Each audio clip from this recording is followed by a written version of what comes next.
homemakers, it's Brittany from Home and Kind, and today I wanted to share with you my absolute favorite no-fill recipe for granola.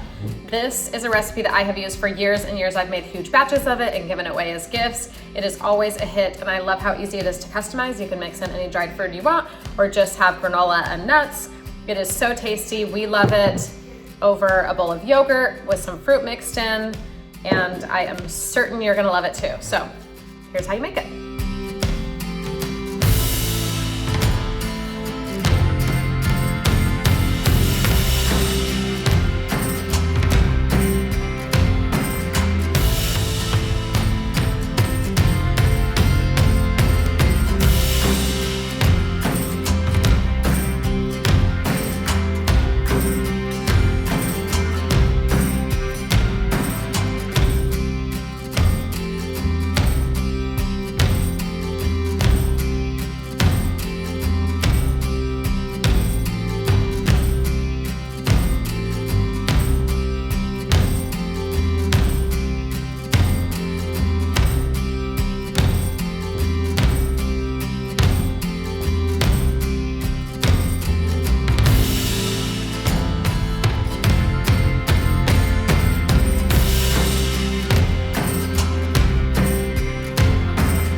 Have it. So good and so easy.